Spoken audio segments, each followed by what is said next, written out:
नमस्कार, स्वागत है आप सबका सौरभ सर क्लासेस में। हम लोग आर्कियोलॉजी क्वेश्चन पेपर 2023 डिस्कस कर रहे थे और इसमें सारे वो इम्पोर्टेंट क्वेश्चन हैं जो आपको यूजीसी नेट 2025 में आर्कियोलॉजी में सफलता दिलाने में आपकी मदद करेंगे। तो चलिए फटाफट से स्टार्ट करते हैं क्लास। मैं हूँ चिनू ठाकुर और आप डिटेल में पढ़ने वाले हैं आर्कियोलॉजी के बारे में। The question is the Cenozoic era is divided in dash.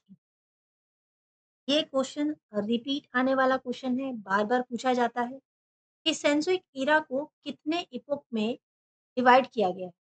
यानी कि सेंसुइक ईरा को कितने युगों में डिवाइड किया गया है? 4, 5, 6 या 7? 4, 5, 6 और 7? So what is your right answer? इसे अच्छे से समझने के लिए मैंने आपको सारे इम्पोर्टेंट जो इपोक हैं यानी युग है, का ब्यौरा देना ही बेटर समझा। डिटेल में समझना बहुत ज़रूरी है, क्योंकि ये जो पीरियड है इससे रिलेटेड क्वेश्चन आपका फिर से आ सकता है। हो सकता है कि आपको पर्टिकुलर किसी एक इपोक या एक पीरियड के बारे में पूछा जाए। अगर क्वेश्चन में देखा जाए कितने युग के बारे में कितने युग में बाँटा गया है सेंसुइक ईरा को, तो 7 भागों में बाँटा गया। पहला है पैलेज़ीन पीरियड। पैलेज़ीन पीरियड वही है जिस समय आप डायनासोर का एक्सटिंक्शन देख रहे हैं, ठीक है? वो उस समय थे वहाँ पर, तो वो इपोक है, वो युग है पैलियोसीन। ये 66 से 56 मिलियन साल पहले का टाइम पीरियड है। इसी तरह से दूसरा है ईओसीन, तीसरा है ओलिगोसीन और उसके बाद नियोज़ीन के अंदर आता है मियोसीन, प्लियोसीन और उसके बाद आता है क्वाटरनरी। तो ये अलग-अलग भागों में जो बाँट के समझाया गया है, जब आप इसे टोटल करेंगे, तो टोटल युग 7 आएँगे। बट अगर आप पढ़ना चाहें कि कौन से टाइम पीरियड में किस चीज़ का पता चला, जैसे आइस एज के बारे में अगर आप स्टडी करते हैं, तो आइस एज का जो रिपीट हुआ सेकंड तो फिर से आइस एज आया, उसका हमें पता चलता है कि उस एरा को हम प्लेस्टोसीन इपोक कहते हैं, जो क्वाटरनरी पीरियड के आस-पास आया, यानी 2.56 मिलियन ईयर्स एगो। इसी तरह से नियोज़ीन जो है, जब मैमल्स और बर्ड्स फ्लरिश हो रहे थे, एप्स थे, एंसेस्टर्स ऑफ ह्यूमन्स थे, वो इस टाइम पीरियड पे आए। तो आप अगर आर्कियोलॉजी की तैयारी कर रहे हैं, तो आपको ये सारे इपोक के बारे में यानी इस सारे युग के बारे में पता होना चाहिए। और उसके बाद लास्ट है होलोसीन इपोक। ये वो है जब जो क्लाइमेट है वो थोड़ा स्टेबल हो गया था और फिर से ह्यूमन सिविलाइजेशन ने राइज़ करना शुरू कर दिया था।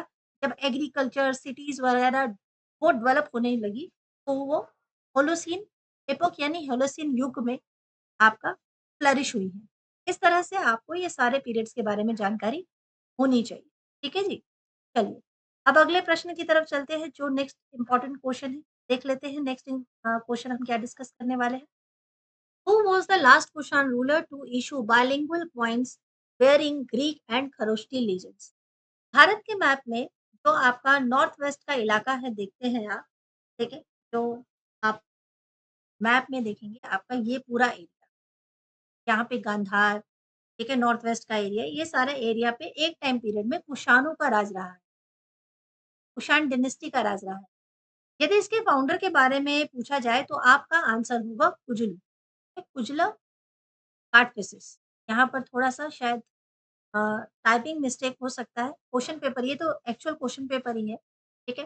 तो कुजला काटफिसेस इसके फाउंडर रहे हैं और क्वेश्चन पूछा गया कि वो कौन से कुषाण रूलर हैं, लास्ट कुषाण रूलर जिन्होंने बाइलिंगुअल फन यूज़ किया था ग्रीक एंड खरोष्टी का, तो लास्ट वो थे बीमा काटफिसेस। ये बहुत इंपॉर्टेंट रूलर हैं, इनके बारे में जानकारी आपकी होनी चाहिए। कुषाण डायनेस्टी के बारे में वैसे तो आपको पूरा कुषाण एम्पायर के बारे में ही पढ़ना चाहिए क्योंकि फर्स्ट सेंचुरी एडी में डेवलप किया हुआ ये जो एम्पायर है, कुषाण डायनेस्टी के द्वारा बनाया हुआ, काफ़ी इम्पोर्टेंट पीरियड रहा है और इसकी अब स्टार्टिंग अगर आप देखेंगे कुजला काडफिसेस से लेकर, उसके बाद आते-आते कनिष्का वन काफ़ी इम्पोर्टेंट रूलर रहे, ठीक है? हुविष्का भी बहुत इम्पोर्टेंट है, बट वीमा काडफिसेस लास्ट रूलर थे जब उनकी कॉइन में ग्रीक और खरोष्टी दोनों लीजेंड्स, दोनों ही लिखावट आपको मिल जाती है, ठीक है? चलिए बढ़ते हैं नेक्स्ट क्वेश्चन की तरफ। मैं आपके साथ और डिस्कस करूँगी, जो कुषाण डायनेस्टी है, बट उसके लिए एक सेपरेट वीडियो आप ज़रूर देखिएगा। उसमें डिटेल में बताया गया है, कुषाण डायनेस्टी का टाइमलाइन क्या है और कौन से इम्पोर्टेंट रूलर्स हैं, क्या-क्या इनकी इम्पोर्टेंस रही है हिस्ट्री को लेकर, वो सारी चीज़ें, ठीक है? चलिए बढ़ते हैं अगले प्रश्न की तरफ। अगर हिस्ट्री की बात हो रही हो और कौटिल्य अर्थशास्त्र से रिलेटेड क्वेश्चन ना आए, तो ये कभी नहीं होता। इसीलिए आर्कियोलॉजी सब्जेक्ट में भी कौटिल्य अर्थशास्त्र से रिलेटेड क्वेश्चन पूछा गया। क्वेश्चन क्या है? Kautilya's Arthashastra mention the counterfeiters of coins as, यानी कि जो जाली कॉइन्स होते थे, उन्हें कौटिल्य अर्थशास्त्र में क्या कहा गया है? जो ये बनाते थे, जाली जो कॉइन निर्माता है, उनको क्या कहा जाता है? कूट बिम्बंटका, कूट रूपदर्शिका, कूट रूपाकरका या कूट अधिकरणी? तो क्या कहा जाएगा?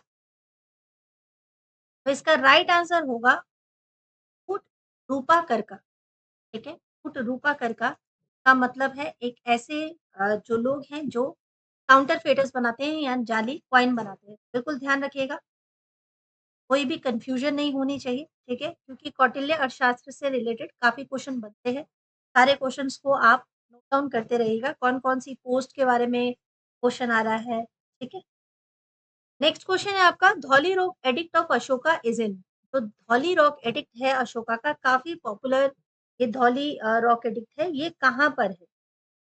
पुरी, भुवनेश्वर, गंजम या करनूल?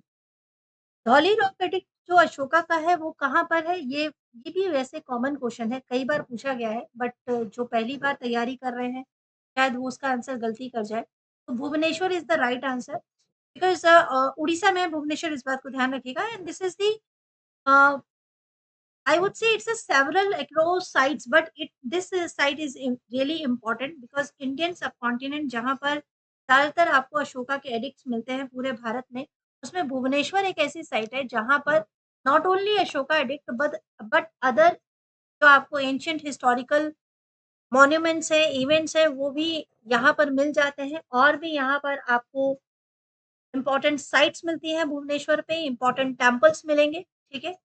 काफ़ी इम्पोर्टेंट है ये जो साइट है। और अशोका ने काफ़ी रॉक पिलर्स जो हैं जिसमें माइनर और मेजर दोनों टाइप के रॉक पिलर्स हैं, जिसके बारे में भी आपको एक सेपरेट क्लास में सारा मैं डिटेल में दिखाने वाली हूँ, कौन-कौन से पिलर्स कहाँ पर हैं। जो धौली रॉक एडिक्ट्स है वो पर्टिकुलरली नोटेबल है क्योंकि यही वो एडिक्ट है जहाँ पर मैसेज दिया था नॉन वायलेंस और रिलीजियस टॉलरेंस का। तो ये भी क्वेश्चन कई बार पूछा गया है कि वो कौन-सा रॉक एडिक्ट है जिसमें नॉन वायलेंस और रिलीजियस टॉलरेंस के लिए मैसेज दिया गया है। और ये लोकेशन काफ़ी सिग्निफिकेंट है, अर्बन सेंटर है, एंशिएंट भारत का काफ़ी इम्पोर्टेंट शहर रहा है उस समय, ठीक है? तो बिल्कुल इस चीज़ को कन्फ्यूज़ नहीं होना है, धौली रॉक एडिक्ट के बारे में। जितने भी इम्पोर्टेंट रॉक एडिक्ट हैं, सभी का आपको पता होना चाहिए, साइट कहाँ-कहाँ अवेलेबल है, ठीक है? बढ़ते हैं अगले प्रश्न की तरफ। Which of the following site is situated in another region bearing list of 3?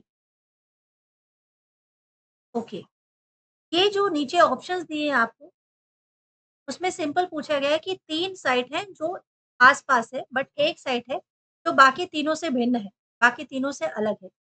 कोल्टिवाहा, महागदा, महाद दहा और पंचुम। तो ये 4 इम्पोर्टेंट दिए हैं। इसमें राइट आंसर क्या हो जाएगा? इसका राइट आंसर हो जाएगा महादहा। महादहा कहाँ पर है? इन सबसे डिफरेंट है। महादहा एक आर्कियोलॉजिकल साइट है जो यूपी में है, ठीक है? और यहाँ पर न्योलिथिक बहुत सारी फाइंडिंग्स हुई हैं। न्योलिथिक फाइंडिंग्स आपको मिलती हैं महादहा में। इम्पोर्टेंट है ये साइट को आप ध्यान में रखिएगा और बाकी की जो अदर साइट्स हैं, वो अलग-अलग रीजन से हैं, लेकिन हिस्टोरिकल और आर्कियोलॉजिकल काफ़ी ज़्यादा इम्पोर्टेंट है, सिग्निफिकेंट है and this distinction is crucial for archaeological studies as well.